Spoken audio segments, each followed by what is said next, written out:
Everyone, good morning সকলকে। সকলকে আমার চ্যানেলে নতুন করে অনেক অনেক ওয়েলকাম।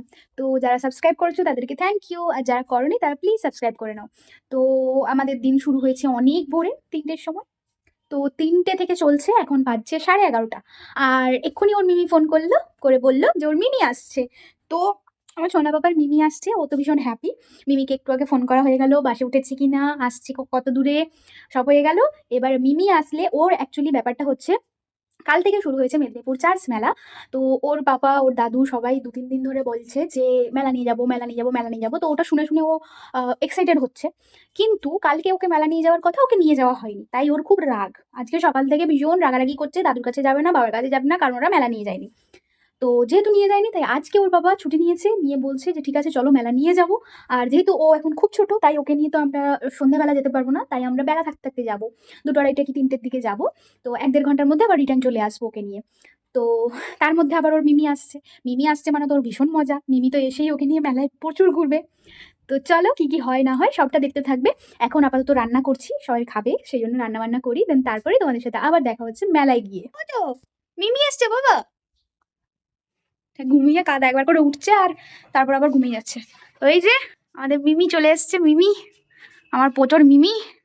মিমি এখন খেতে বসছে, এখানে ভাত তরকারি নিয়ে নিজেই পেঁয়াজ কেটে নিজেই খেতে বসছে। আর মিমি এনেছে মায়ের জন্য গিফট, আমার জন্য কিছু একটা এনেছে, দেখি কি এনেছে।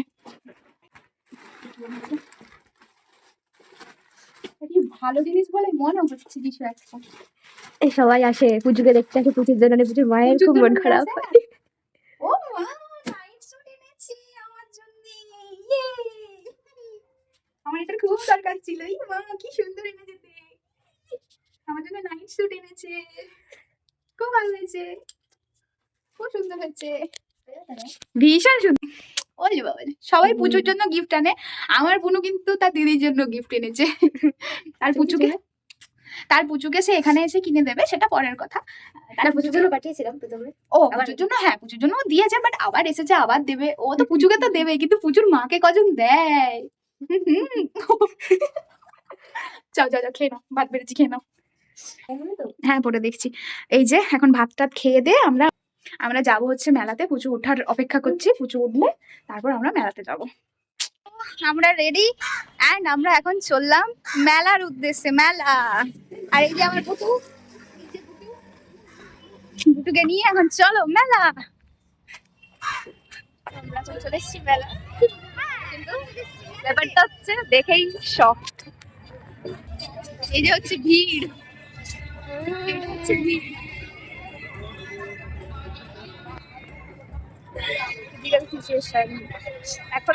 এখন ঘুমিয়ে কাদা, এখন সবাই মানে 4:20, আমরা যার জন্য মেলা এলাম, যাকে মেলা মেলা করে এক্সাইটেড করে দেওয়া হয়েছিল, সে ঘুমিয়ে কাদা। এই যে এখানে, তো চলো একটু চার্চের দিকে যাওয়া যাক। চার্চে প্রথমে ঢুকবো, দেন তারপরে অল্প একটু মেলা ঘুরে তারপর বাড়ি যাব সন্ধে হওয়ার আগেই।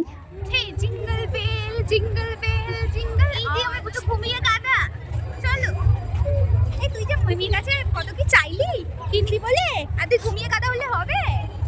একটা ডিল ছিল, ও যেদিকে হাত পা ছুড়বে সেই দিকে সেই জিনিসটাই কিনে দেওয়া হবে। আমার ফায়দা, মিমির মজা হয়ে গেছে এখন।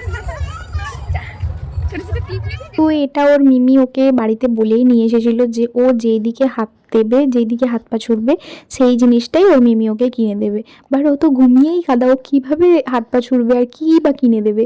তো যাই হোক এসব ছাড়ো, চলো আমরা একটু চার্চে কনসেন্ট্রেট। তো চলো চার্চের ভেতরটা তোমাদেরকে ঘুরে দেখাই। সুন্দর করে সাজিয়েছিল। একটা কথা বলি, সেটা হচ্ছে গিয়ে ছোট বাচ্চা নিয়ে না কোথাও গেলে না ওর দিকেই মন পড়ে থাকে, সেই জায়গাটার দিকে কোনো রকম ধ্যানই থাকে না।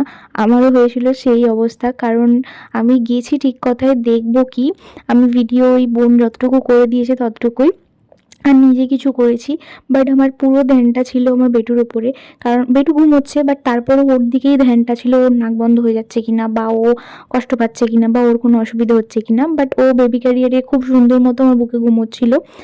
তারপরেও কেন জানি না মায়ের মন ওর দিকেই ধ্যানটা পড়েছিল। আমরা মেলা তো একদমই ঘুরতে পারিনি, সেই ইনসিডেন্ট বলবো। আগে চলো দেখে নাও এখানে জেসাসের সমস্ত কিছু এত সুন্দর করে অ্যারেঞ্জ করেছিল প্রত্যেক বছরের মতন। আমরা আর লাইটিং অতটা দেখতে পারিনি, কারণ আমরা সন্ধে পর্যন্ত ছিলাম না অতটাও, আমরা ওই বেলাবেলি থাকতে থাকতেই চলে এসেছিলাম। সব কিছু দেখে বাইরে বেরিয়ে এই যে দেখো ভিড়, এই লেভেলের ভিড় হয়েছে, আমরা এখানে দাঁড়িয়ে ভাবছিলাম যে কি করব।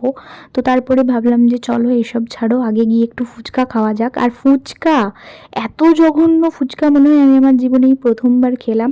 এক তো ভীষণ বড় বড় ছিল ফুচকাগুলো, যেগুলো একবারে মুখে ধরছিল না। আর দ্বিতীয়ত এতটাই জঘন্য খেতে ছিল যে কি বলবো। তো এই জঘন্য ফুচকা খেতে খেতেই আমার বেটু কান্না করে দিয়েছিল। আর ওকে যেহেতু আমি ব্রেস্টফিড করাই, তাই আমাদেরকে বাধ্যতামূলক একটা রেস্টুরেন্টে গিয়ে ঢুকতে হয়েছিল। ওকে ব্রেস্টফিড করানোর পর দেন আমরা এই যে এই কম্বোটা অর্ডার করেছিলাম সবচেয়ে লোয়েস্ট প্রাইসে। দেন খাওয়া দাওয়া করে চলে গেছিলাম বাড়ি আসার পর আর কিচ্ছু করা হয়নি, ছেলে কান্নাকাটি করছিল। তো যাই হোক, চলো ভিডিওটা এখানেই শেষ করছি। কেমন লাগলো জানিও, আর একটা লাইক সাবস্ক্রাইব করতে একদম ভুলো না। Bye bye.